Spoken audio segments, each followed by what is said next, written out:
Imagina que você é um manda-chuva de um clube de futebol e aí lá no seu time tem um craquinho que tá arrebentando. Outros clubes crescem o olho e começam a fazer propostas monumentais. Tu pensa, não, o cara é muito importante da minha equipe, eu não vou vender. Tu consegue segurar o camarada. Só que depois o desempenho dele cai assim ladeira abaixo, o valor dele vai pra zero e tu fica se perguntando, eu não deveria ter vendido ele lá atrás? Foi exatamente isso que aconteceu com o Belotti. Eu vou explicar um pouco da história dele e vocês vão entender por que eu costumo chamar esse tipo de situação de clubinho do Belotti. Bom, o Belotas chegou no Torino em 2015 por cerca de 8 milhões de euros vindo do Palermo e na temporada 16-17 chegou a meter 28 gols e 7 passes pra gol. Um desempenho brutal e digamos que não é nada muito novo a gente vê um jogador assim de um time de meio de tabela se destacando, ganhando protagonismo e daqui a pouco ele vai para um time grande, né? Só que mesmo com os clubes mais fortes aí crescendo o olho pra cima do Belotti, o presidente do Torino naquela época, que era o Urbano Cairo, falou que pô, o Belotti por menos de 100 milhões de euros ele não sai.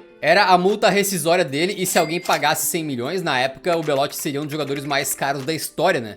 Aí, aparentemente, nessa época, o Arsenal chegou a oferecer 65 milhões de euros. E para equipes da Itália, né, rivais, o preço era ainda mais alto, então o Milan chegou e supostamente ofereceu 70 conto. Só que o presidente acreditava piamente que não, cara, o Belotti é 100 milhões ou nada. E de fato, naquela época, o Belotti vinha se mostrando um atacante extremamente letal na frente do gol, muito oportunista, que se posicionava bem demais, cabeceava bem, a ponto do ex-volante rossoneiro Gattuso chegar a dizer que o Belotti era o jogador que mais se assemelhava ao Shevchenko. Então ele realmente estava bem e com moral, só que nas temporadas seguintes o desempenho dele foi caindo cada vez mais, com números que variavam, mas em geral eram cada vez menores, que faziam com que aquele sonho de vender o Belotti pela cláusula de rescisão fosse por água abaixo. E não é que ele tenha ficado para ajudar o Torino a conseguir grandes coisas, né? O Toro vem sendo ali um time de meio de tabela, ou até brigava para não cair. O Belotti foi importante pro Torino, por exemplo, nas temporadas 19 e 20 e 20 e 21, ajudando o time a não ser rebaixado, mas mesmo assim a gente fica pensando, pô, o Belotti depois saiu de graça pra Roma em 2022, né? E o desempenho do Torino sempre foi uma coisa mediana. Eu fico me perguntando se outro centroavante no lugar do Belotti, também de nível médio assim, não teria feito coisas parecidas, né? No fim das contas, o presidente Urbano Cairo achou que o valor de 70 milhões ali mais ou menos não era o suficiente. O Belotti caiu de produção e saiu sem render nenhum centavo. Se arrependeu o presida? É possível, né? E assim, cada um vai ter a sua interpretação sobre esse fato, né? Eu acho que falar depois é muito fácil, mas na hora, o cara como representante do clube ali, ele tem o dever, né, de tentar extrair o máximo possível daquela negociação. Mas nesse caso, me parece que ele errou. Da mesma maneira como alguns clubes vendem jogadores jovens ali, talentosos a preço de banana, e depois o cara vai valer muito mais, também tem o caso contrário, como esse de agora, né? Uma proposta muito alta recusada e depois o cara perde totalmente o seu valor. E é por isso que os outros casos dessa lista estão também no clubinho do Belotti. Outro jogador que brilhou em solo italiano, que teve uma história mais ou menos semelhante, embora não tão extrema quanto a do Belotti, foi o Milinkovic-Savic. O meia sérvio chegou na Lazio em 2015, sendo um jogador ali muito alto, muito físico, né? Encontrando seu espaço na meiuca do time da capital e se tornando peça fundamental. Como um meio campista que ocupava bem aquele espaço, mas também tinha muita facilidade para pisar na área, fazer seus gols, dar os seus passes para gol e por aí vai. Ele ajudou muito a Lazio em algumas campanhas importantes, né? Por exemplo, em 2022-23 a Lazio foi vice-campeã italiana, com o nosso querido Milinkovic-Savic entrando em várias seleções do campeonato, né? Feitas por aí. E durante toda a estadia dele na Lazio, sempre toda a janela de transferências, o cara era vítima ali de muita especulação, né? Porque era um jogador muito bom num clube que supostamente não tem ali o potencial para ficar mantendo craques de bola, né? E aí vinham os rumores, Manchester United, Liverpool, Arsenal, quem que vai levar o Savic? Supostamente os Red Devils ofereceram 80 milhões de euros. E de acordo com o Claudio Lotito, né, presidente do clube, chegaram ofertas ainda maiores, como uma de 60 milhões de euros do Milan, mais 80 milhões em possíveis bonificações, um valor que poderia bater 140 milhões. O que pode ser um migué do presidente da Lazio, a gente não tem como saber, né? Mas o fato é que ele foi recusando propostas e mantendo o atleta. Só que ao contrário do Belotti, que na minha opinião acabou tendo desempenhos muito fracos ou no máximo medianos ali, o Milinkovic-Savic entregou muito bom futebol pela Lazio por anos e anos a fio, né? Ele se manteve saudável e titular ali no clube por várias temporadas. E assim, eu acho que a gente tem que valorizar quando um clube consegue manter as suas peças assim, né? Mesmo com a pressão pra vender. Não adianta eu vir aqui e ficar falando, ah, porque o Borussia Dortmund vende todo mundo, poderia ter um timaço se tivesse mais ambição. E aí também vir e reclamar que os caras não venderam ali os jogadores do seu time, né? Então esse vídeo não tem essa ambição, tá? De falar que os caras erraram em não vender. Apenas colocar fatos na frente de vocês. Supostamente a Lazio chegou a abrir mão de 140 milhões pelo Milinkovic-Savic. Era uma grana que de repente dá até pra pegar e contratar assim uns 3, 4 caras de potencial gigantes pra serem futuros Milinkovic-Savics, né?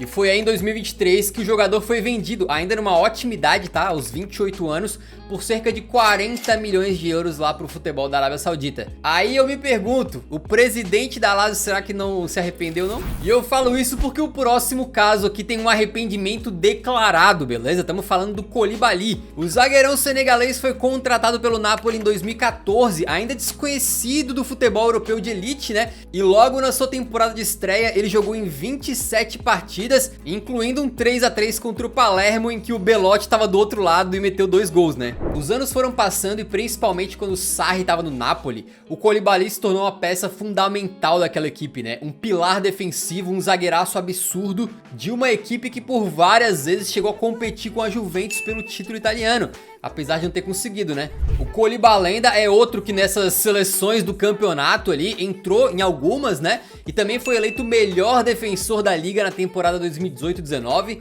E a essas alturas aí, o Aurélio De Laurentiis, presidente do Napoli, viu que tava com um grande talento na sua mão e falou, pô, é lá pra casa dos 100 milhões de euros, senão eu não vendo. E isso mesmo na época de pandemia, tá? Quando os clubes passaram por problemas financeiros severos e o mercado da bola deu aquela desinflada, né? Mas será que alguém pagaria 100 conto no Koulibaly? Bom, segundo o próprio De Laurentiis, que também não sei se dá pra confiar 100%, né? Mas ele disse que na época que o Koulibalão estava deitando e rolando ali na defesa dos Partenopei, chegou uma proposta de 110 milhões de euros pelo zagueiro. Seria o zagueiro mais caro da história, tá? Se essa proposta tivesse sido aceita. E o De Laurentiis falou, não, aqui não, por 110 milhões apenas, não, muito barato, não sai de jeito nenhum. Mas ele se arrependeu, ele declarou publicamente, tá? Eu deveria ter aceitado a proposta pelo Koulibaly.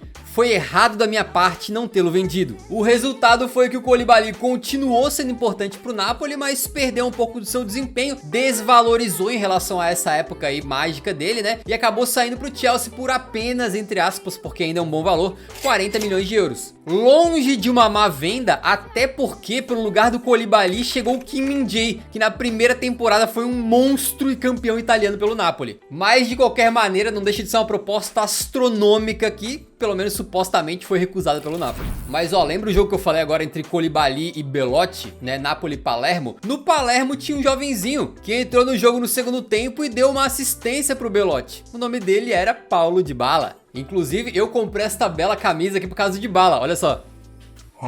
Depois de surgir muito bem no Palermo, o Dybala deu um passo além e foi anunciado como reforço da Juventus em 2015 pela bagatela de 41 milhões e apesar de já muito jovem, concentrava ali nele vários olhares, né? Outros clubes que tinham ali expectativa de ver esse guri crescer e de repente contratá-lo. Na primeira temporada, La Joia não decepcionou, foram 23 gols e 9 passes para gol, com o primeiro Scudetto sendo conquistado na sua carreira. Na segunda temporada, ele é campeão italiano mais uma vez e é fundamental naquela campanha da Juventus que foi finalista da Champions na temporada 2016-17, metendo 4 gols na UCL, por exemplo, incluindo 2 contra o Barcelona nas quartas de final. A essas alturas, o valor do Dybas tinha disparado, né, e tinha clubes salivando ali pela contratação do garoto. Teve um rumor, tá, e com certeza é rumor, assim, não é nada confirmado, de que o Barcelona tinha acenado com cerca de 160 milhões de euros para contratá-lo ali para a temporada 17-18. O presidente da Juventus depois negou, tá, mas a gente não sabe também se essa negativa é só uma forma de desconversar e tal. Tem um boato de que na mesma janela o Real Madrid também fez uma proposta que era na casa de 80 milhões de euros mais o Kovacic.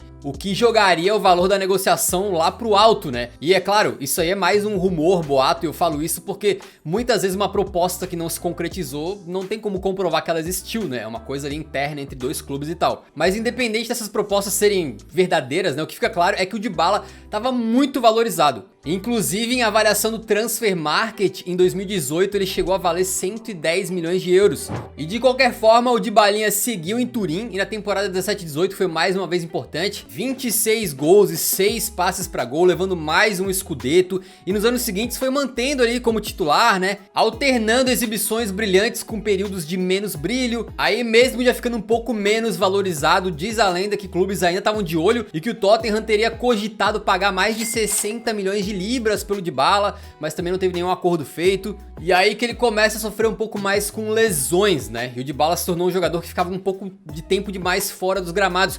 Quando voltava geralmente ia bem, mas não teve toda aquela constância que se esperava. E aí a Juventus, na hora de renovar o contrato dele, pensou o seguinte: bom, pra renovar eu não posso dar um salário astronômico pra um guri que tá sempre lesionado e tal, tem que ser um salário mais baixo. Só que de acordo com a Juventus, eles acharam que seria um desrespeito oferecer um salário mais baixo pro Dybala e por isso permitiram que ele saísse de graça. E foi assim que ele assinou como agente livre com a Roma em 2022. É bem verdade que em vários anos ali pela Juventus ele entregou bom futebol, tá? Então, de novo, o objetivo desse vídeo não é falar que os caras erraram em não vender, mas apenas botar na mesa a situação. Supostamente uma venda de 160 milhões de euros foi recusada aí e no final das contas ele saiu de graça. Se voltasse no tempo, aceitaria essa proposta ou não?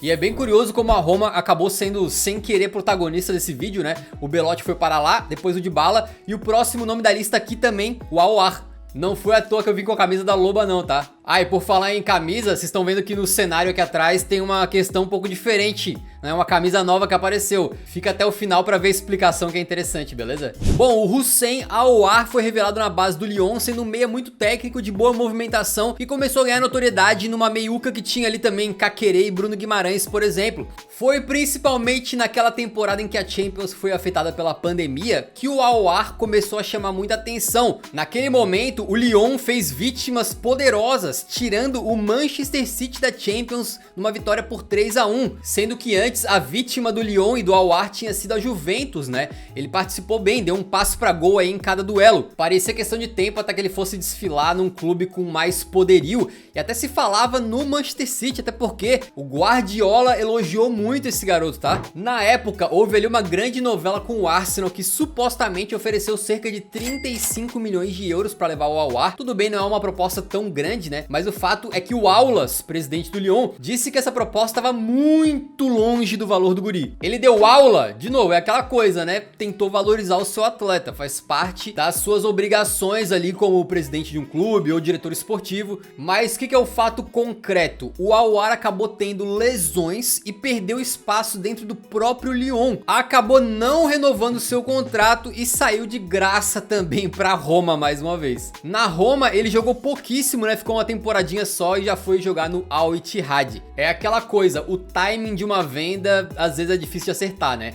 Quando vender, por quanto. A gente tem casos de clubes aí que pagaram uma fortuna por jogador que não rendeu, de clube que vendeu um cracaço por uma graninha desse tamaninho. Mas o fato é, quem é que era o jogador que tava trincando no hype ali, né? Procurado por grandes times, que tinha tudo pra render uma bela grana e depois acabou saindo por nada ou por muito pouco. Deixa nos comentários pra gente ver quem mais entra aí pro clubinho do Belotti, beleza? Deixa o like antes de sair que ajuda muito o canal. Nos vemos no próximo, grande abraço, falou! Ó, a nova camisa no cenário aqui é essa do Mbappé, e a história de como é que ela veio parar aqui é a seguinte: a gente tem um quadro nas redes sociais do Eurofoot chamado Eurarquia. Nele a gente fica medindo gols e passes pra gol dos jogadores na temporada, pra ver qual jogador das top 7 ligas tem mais participações diretas em gol. Na última temporada quem venceu a Eurarquia por clubes foi o Gyökeres, mas quando a gente expandiu e somou também o desempenho por seleções, disparado na frente ficou o Mbappé. E eu tinha prometido no Eurocast, né, o videocast da casa aqui, que quem ganhasse a Eurarquia viria parar no cenário. E foi assim que o Mbappé ficou aqui e vai ficar, acho que pelo menos uma temporadinha, né? De repente esse espaço aqui fica sempre pro vencedor, né? Daí eu troco na próxima vez, quando acabar a temporada 24-25 e a gente tiver um novo vencedor da Eurarquia aí.